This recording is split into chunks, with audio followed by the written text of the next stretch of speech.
Title: Last Day of My Deployment. A voicemail from my daughter.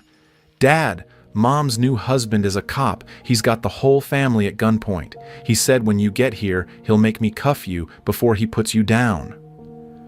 I swore I'd end him. Then she sobbed. And he made me. He made me burn all your pictures. I boarded the first flight. My Black Ops training kicked in. Nobody makes my daughter cry and lives to tell about it. Chapter 1. The Voicemail. The desert heat had baked my skin for months, but that last day of deployment felt different. My gear was packed, my rifle cleaned and stowed.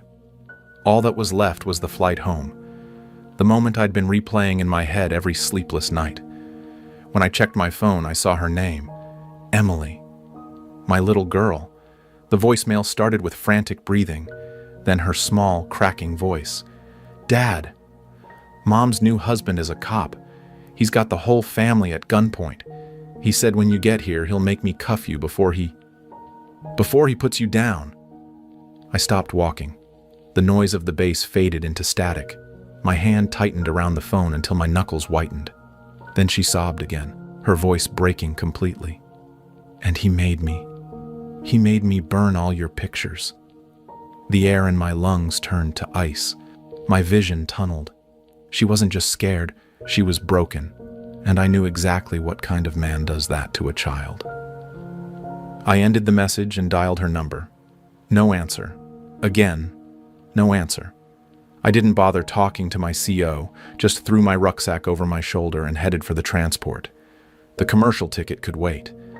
I'd find a way onto the first bird home. I wasn't just coming back as a father. I was coming back as the man who'd spent years in the shadows, doing things the government didn't admit to. And nobody makes my daughter cry and lives to tell about it. Chapter 2.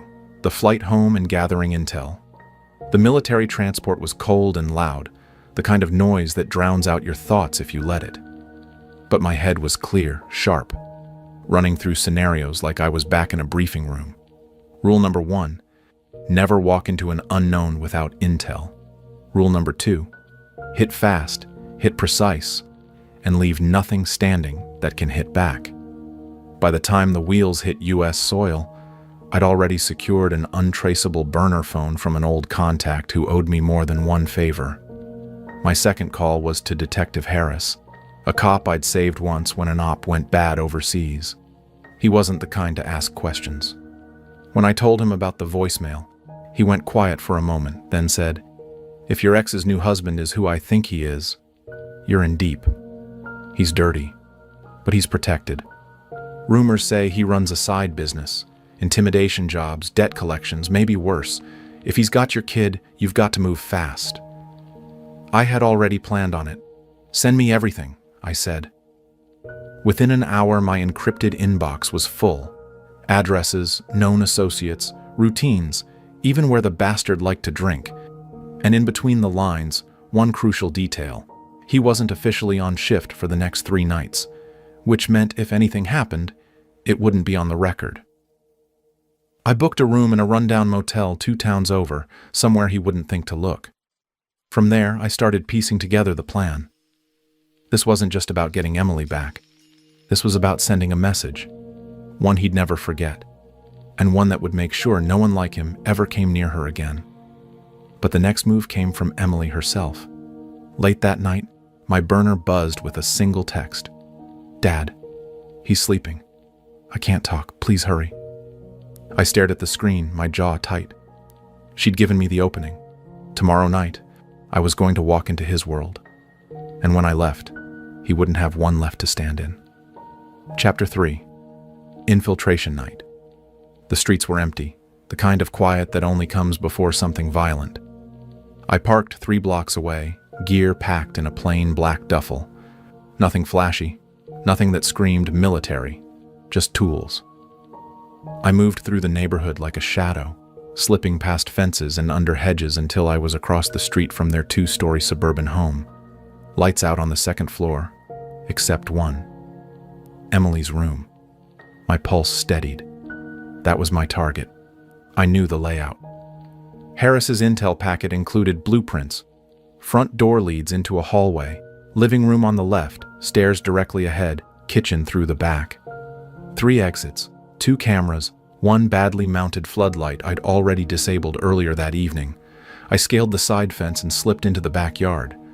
Through the sliding glass door I saw him, sprawled on the couch, TV flickering over his face. His service pistol rested on the coffee table next to half a bottle of bourbon. Drunk, overconfident. Good. I slid the door open just enough to slip inside, every step silent on the carpet. My boots barely whispered against the fibers. I was halfway across the room when his phone buzzed, and my heart stopped for a fraction of a second. He stirred, groaned, then went back to snoring. I made it to the stairs. Emily's door was closed, a thin strip of light beneath it.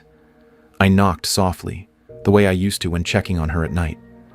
She cracked it open, eyes wide, then tears filled them when she saw me. "Dad," she whispered. I put a finger to my lips. "Shh, we're leaving." She grabbed her small backpack. It was already packed. That hit me harder than I expected. She'd been ready. We were halfway down the stairs when the bastard's voice cut through the dark. Well, look who decided to show up." He was standing now, gun in hand, smirk dripping with the kind of arrogance only a bully wears. "You think you're just gonna walk in and take what's mine?" he sneered. Emily clung to my side. My voice was calm, level. "She's not yours," he chuckled. "She will be, once the court sees who's the real man in this picture." He raised the gun. That's when my training took over. Chapter 4. The takedown time slowed, the way it always did in high-stakes operations. My eyes locked on the muzzle of his gun, my mind calculating distance, angle, and speed. He shifted his weight to his right leg. Rookie mistake. I moved. My left hand grabbed Emily, yanking her behind the stairwell wall as my right hand shot forward, slapping his gun wrist upward. The shot went off, deafening in the living room, punching a hole into the ceiling light fixture. Shards of glass rained down, his smirk gone, replaced with surprise. Before he could recover, I slammed my forearm into his throat, driving him backward into the wall with a sickening thud. The bourbon bottle toppled and shattered, its sharp smell filling the air. He tried to swing, but I trapped his arm, twisted, and the gun clattered to the floor. One kick sent it skidding under the couch.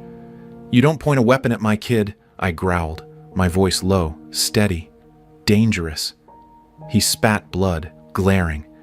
"You think you can just—" I drove my knee into his gut, cutting him off. He wheezed, collapsing to his knees. "Dad!" Emily's small voice trembled. "Let's go." I nodded. This wasn't just about leaving. It was about making sure he never came near her again.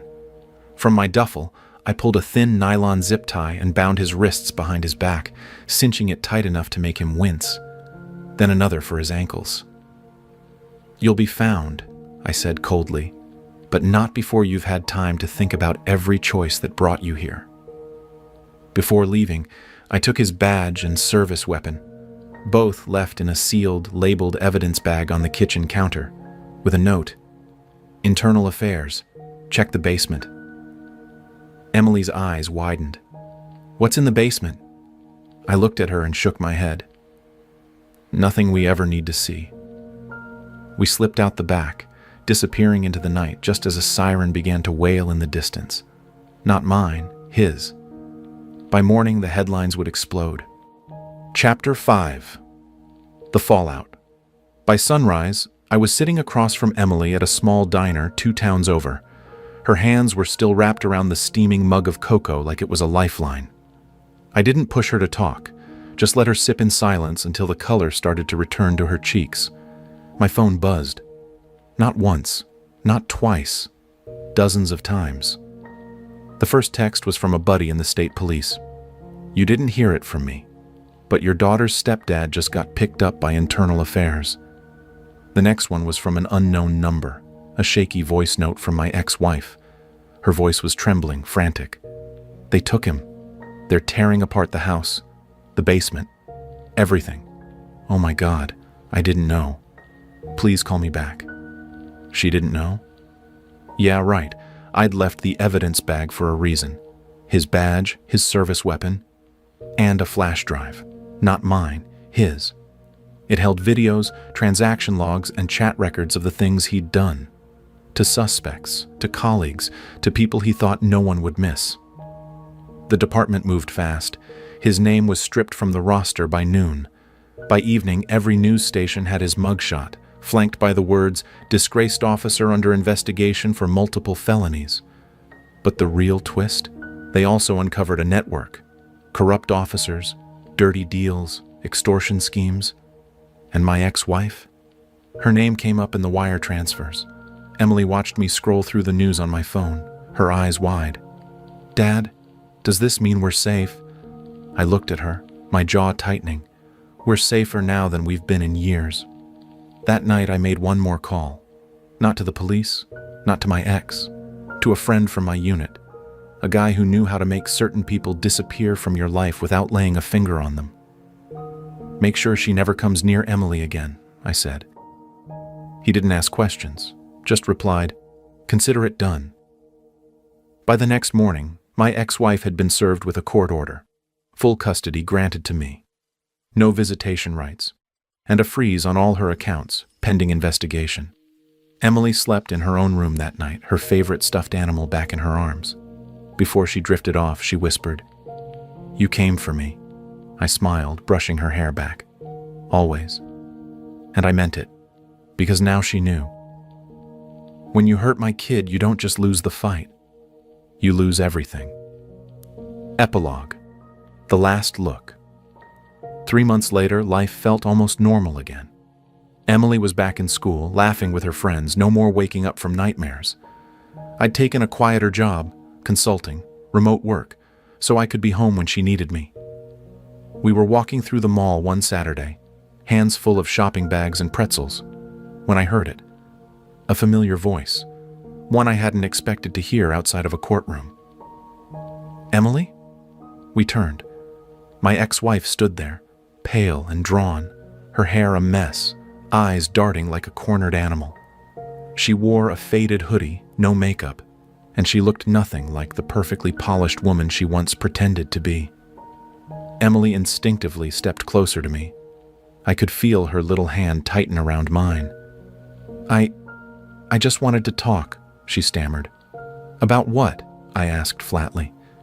She opened her mouth, but the moment was interrupted, loudly, by 2 mall security officers walking past. One of them glanced at her and smirked. "Hey, you're that lady from the news, right?" The other chuckled. "Yeah, the one who helped her cop boyfriend run his little crime ring." Her face turned crimson. Shoppers nearby slowed down, whispering. Someone even took out their phone. I didn't say a word. Didn't need to. I just looked at Emily, nodded toward the exit, and we walked away, leaving her standing there surrounded by curious stares, trapped in the prison of her own ruined reputation. As we stepped outside into the crisp air, Emily grinned up at me.